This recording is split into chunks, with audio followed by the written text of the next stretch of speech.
If you're new here, welcome. If you've been following me for a while, welcome back. In today's video, I will be discussing why understanding your birth chart is so important and 4 reasons why I believe understanding your birth chart is important. So there are 4 reasons that I think understanding your birth chart is important for you to free yourself from like society's views, like your own preconditioned views that have been implemented on you since you were a child. I am a firm believer that we come into this life to become more of ourselves.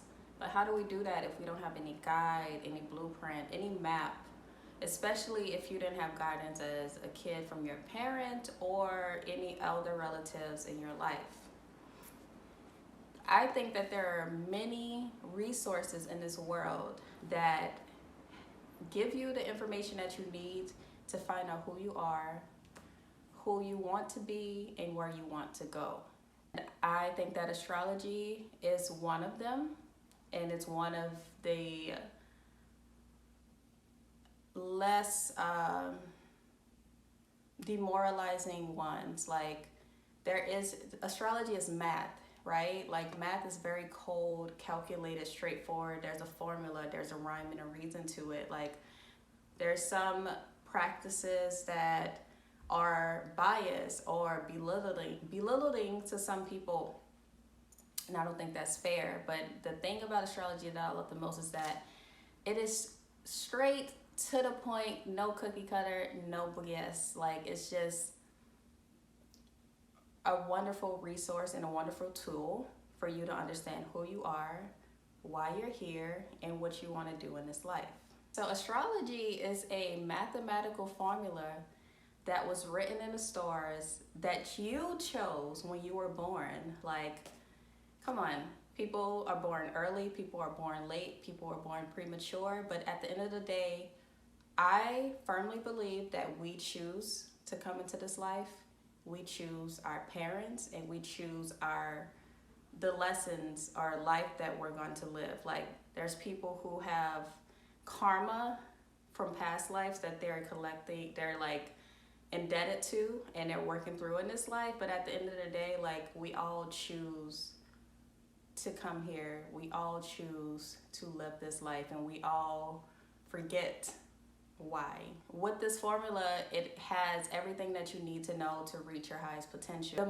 The more you study yourself through astrology, the more you'll understand why you're a certain way. Like if you're a type of person that seemingly attracts toxic partners, you might find out that actually you enjoy toxic relationships. Like certain things that may be more important to you than others. That's why like you might have a friend that loves the color pink and you hate it. But that's a generalization, but it's just to say that like we all have our reasons. All have our reasons why we like what we like, are the way we are, think the way we think. And astrology is a mathematical formula that shows you why. It breaks it down in every way, shape, and form. And it's not as generic as, oh, you're a Capricorn sun, so you must love money. Like I fucking hate that generalization so much. I'm a Capricorn sun. I'm not obsessed with money. What I am obsessed with is freedom. And if money allows me to have freedom, the end justifies the means. You know what I mean? Like, don't love money. Don't love working hard. It's all relative to your other placements. If you have or haven't studied astrology for a while, the most important thing I think you should know is degree theory. So what is degree theory?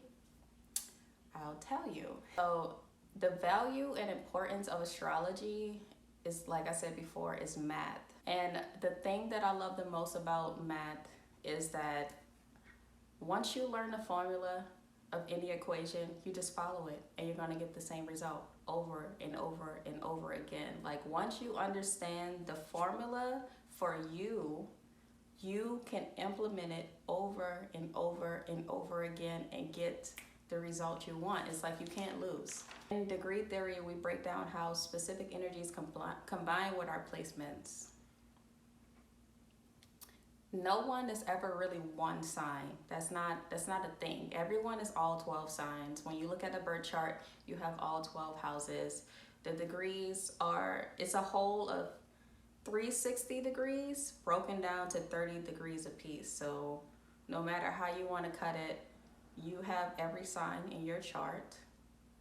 Some placements might be stronger than others because of you have planets. You might have 6 planets in one house and 0 planets in another house, but that does not mean that that house with 0 planets is not a factor in how you live and operate through that system, because every house represents a certain aspect of your life. Like the first house is identity, the second house is values, the third house is communication, the fourth house is home and family, the fifth house is adventure, fun, the sixth house is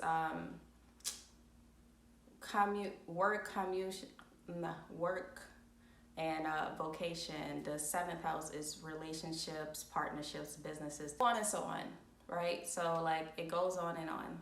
No one is one sign. It's not that cut and dry. Like, unless you're a Capricorn at 10 degrees in the 10th house, which makes you a triple Capricorn placement, more than likely you have multiple energies affecting how you think, how you react, and how you relate to people. There's 2 to 3 energies that affect each planetary placement. So before we get into this, let's talk about which planets represent each sign. So the sun is ruled by Leo, Mercury is ruled by Virgo and Gemini, Mars is ruled by Aries, the moon is ruled by Cancer, Saturn is ruled by Capricorn and Aquarius, Uranus is ruled by only Aquarius, Jupiter is ruled by Sagittarius, Neptune is ruled by Pisces, Venus is ruled by Libra and Taurus, Pluto is ruled by Scorpio, and yeah, that's all of the 12. So with that being said, it's like, imagine you're a Leo sun at 3 degrees and in the 5th house. So that would mean that you're a Leo, 3 degrees, Gemini, and 5th house, Leo. So you will be a Leo, 3 degrees, Gemini, 5th house, Leo. So you will be a Leo, Gemini, Leo. So your energy might be double Leo energy, and that might be forward, but also that degree specifies a certain part of your sun energy. And the sun usually represents your creative expression, your personal expression, and just how you engage in life in general. So if you engage in life like a Leo, but there's a part of you that also engages like a Gemini, which if you're going to stereotype someone, you'll say, oh, they're flaky, they're this and that. But I honestly think that Geminis are the most intellectual and one of the most evolved air signs, because they're usually based in reality. They take things as they are and they accept people as they are, and whether it works or not, they're always going to be focused on their interests, on their desires, on where they want to be moving forward. Like, they're a very intellectual sign. They're ruled by Mercury, which is the planet of communication, the way you think, the way you process information. I'm also going to talk about what degrees rule what sign, just like so you can take note. So I want to do this really quick. So the degrees for Leo are 5, 17, and 29. The degrees for Virgo are 6 and 18. The degrees for Gemini are 3, 15, and 27. The degrees for Aries are 1, 13, and 25. The degrees for Cancer are 4, 16, and 18. The degrees for Capricorn are 10 and 22. The degree for Aquarius,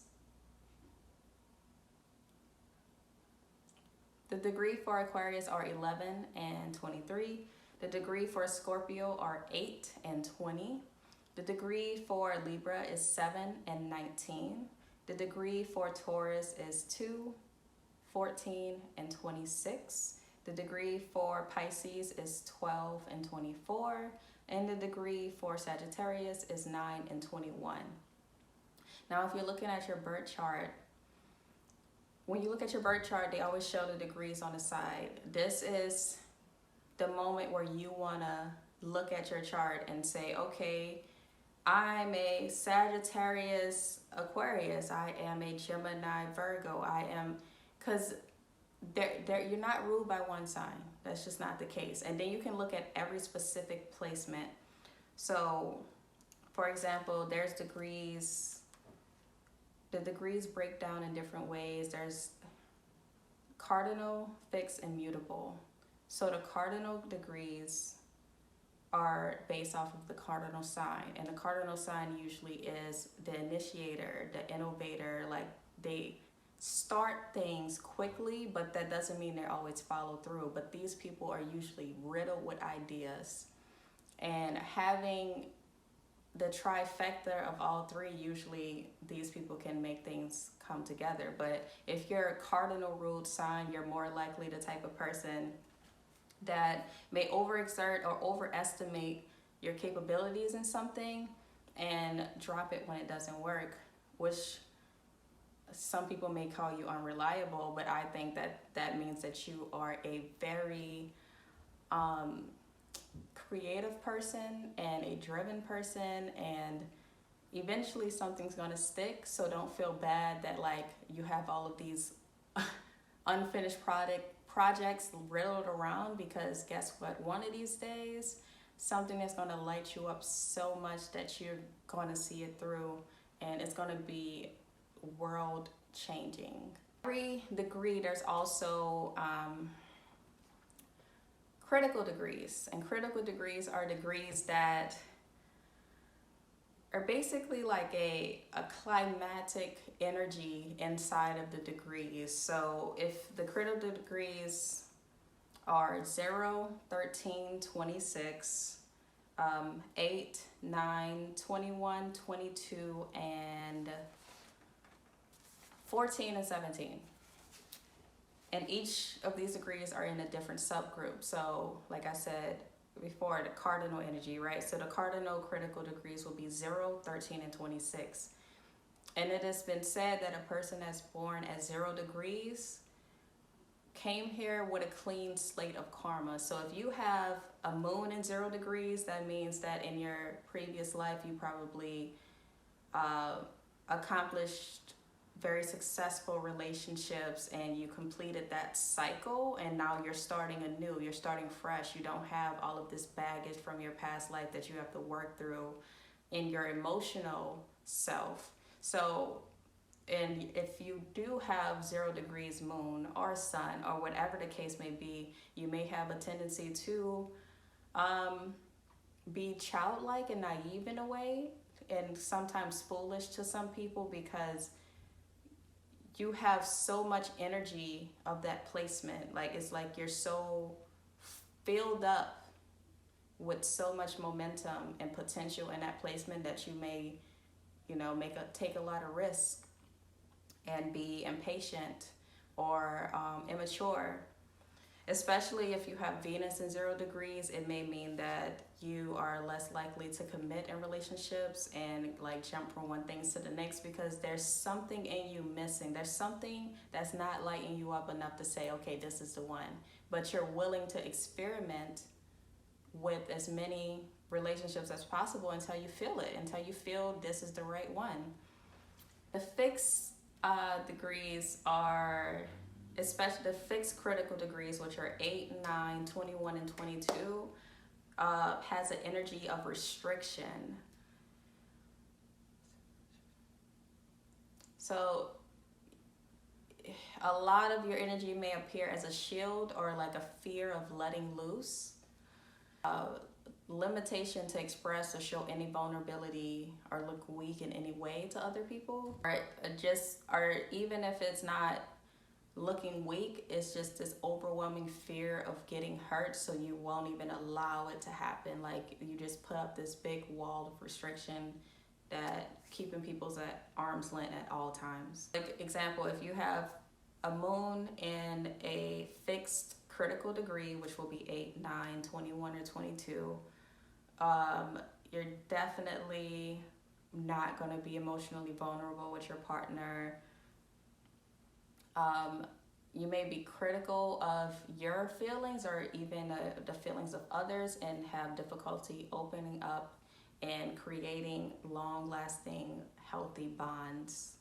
Mutable degrees, the critical degrees for a mutable sign, which a mutable sign is, the best way to put it is they're indifferent, but not so much as indifferent as not so easily to stick. Like it's not easy for you. It's like you pick up anything and everything, not in a way of the cardinal sign, because the cardinal sign is more like you're gonna like overexert, overextend, overestimate. The mutable sign is like, I'll try anything once, fuck it, let's see what happens kind of energy. So yeah, like people with mutable placements typically have a difficult time taking a hard stance on something, because they kind of see both sides and they don't want to cement themselves into a particular thing. But the way I like to see the mutable sign is that it's kind of like the teenager, right? So think about the cardinal. I think about the cardinal degree or cardinal signs as the child, like ages 0 to 10, right? And then the mutable is like 10 to 20, where it's like everything's an adventure, your brain isn't fully developed, you're doing everything, anything, you don't care about rules, restrictions, or consequences. And then the fixed degree is kind of like 30 and up, where you're like, oh, well, if I make one bad move, that can like derail my whole life. So I'm either gonna avoid this, or I'm gonna do everything in my power to make sure that I stay safe, like that I'm safe. I also want to mention that each sign rules a specific body part. I am not going to go over all of those body parts, because guess what? That's what Google is for. But I will say this. Each body, that will also be a key signifier of you and like how you can like be better in the world. So example, like Sagittarius rules the thighs, and you'll notice that most people that are Sagittarius have really good bottoms. Like they have thick thighs, really good ass. But because even if you're not a Sagittarius sun, if you have a Sagittarius Venus, a Sagittarius Mercury, or just Sagittarius degrees, it will be of great benefit of you to walk around your house doing squats, even if you don't work out. Like doing something that activates your thigh muscles, since that specific sign rules the thighs, will give you the fire that you need to initiate your plans and think things through and accomplish your goals. Like there's literally so many things. Like